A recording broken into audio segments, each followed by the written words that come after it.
নমস্কার বন্ধুরা, মনীষার হেসেলে আপনাদের সবাইকে স্বাগত।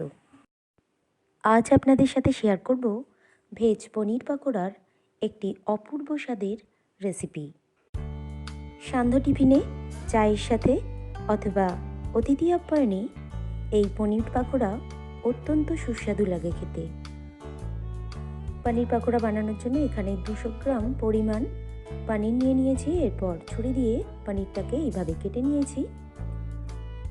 পনিরটাকে প্রথমে লম্বা করে স্লাইস করে কেটে নিয়েছি। এরপর আবারও মাঝখান থেকে একটা কাট লাগিয়ে দিয়েছি। সমস্ত পনিরগুলো কেটে নেওয়ার পর একটি ব্যাটার বানিয়ে নেব। তার জন্য একটি কাঁচের বোলের মধ্যে দিয়ে দিয়েছি 4 বড় চামচ পরিমাণ বেসন, 1 চামচ পরিমাণ কর্নফ্লাওয়ার দিয়ে দিলাম, স্বাদ অনুযায়ী লবণ যুক্ত করলাম, 1 ছোট চামচ পরিমাণ হলুদ গুঁড়ো দিয়ে দিলাম, 1 চামচ পরিমাণ জিরে এবং ধনে গুঁড়ো দিয়ে দিলাম, 1 চামচ পরিমাণ কাশ্মীরি রেড চিলি পাউডার দিয়ে সমস্ত উপকরণকে ভালো করে মিশিয়ে নিলাম। এরপর পরিমাণ মতো জল দিয়ে একটি স্মুথ ব্যাটার বানিয়ে নিয়েছি। এখানে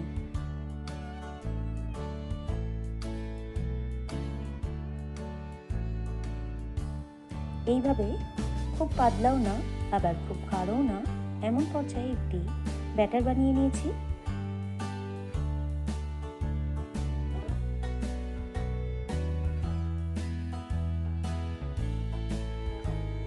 ব্যাটারটাকে রেডি করে নেওয়ার পর কেটে রাখা পনিরটাকে ম্যারিনেট করে নেব। দিয়ে দিলাম স্বাদ অনুযায়ী লবণ আর অল্প একটু পরিমাণ রেড চিলি পাউডার দিয়ে দিলাম, 1 চামচ পরিমাণ চাট মশলা দিয়ে দিলাম।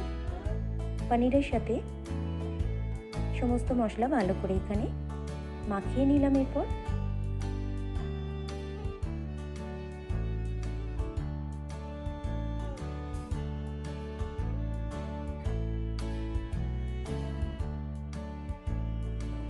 সমস্ত পনিরগুলোতে মশলা মাখানো হয়ে গেলে ব্যাটারের মধ্যে ডুবিয়ে নেব ভালো করে।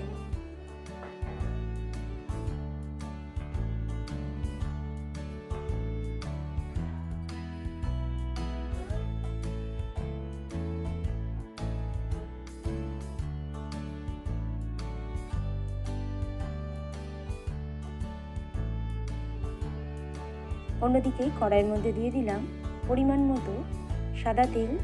তেলটাকে একটু গরম হতে দেব লো টু মিডিয়াম ফ্লেমে। এরপর ব্যাটারে ডুবিয়ে রাখা পনিরগুলোকে একে একে কড়াইয়ের তেলের মধ্যে দিয়ে ভেজে নেব। এক পিঠ ভাজা হয়ে গেলে অপর পিঠ উল্টিয়ে ভেজে নিয়েছি। এখানে এইভাবে একে একে সমস্ত পনিরগুলোকে ব্যাটারের মধ্যে ডুবিয়ে ভেজে নিয়েছি।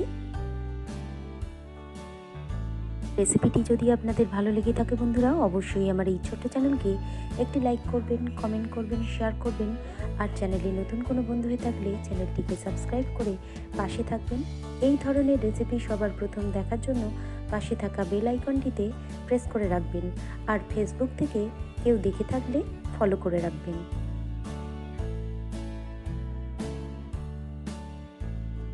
সমস্ত পাকোড়াগুলোকে ভেজে নেওয়ার পর তেল ঝরিয়ে একটি পাত্রের মধ্যে তুলে রেখেছি।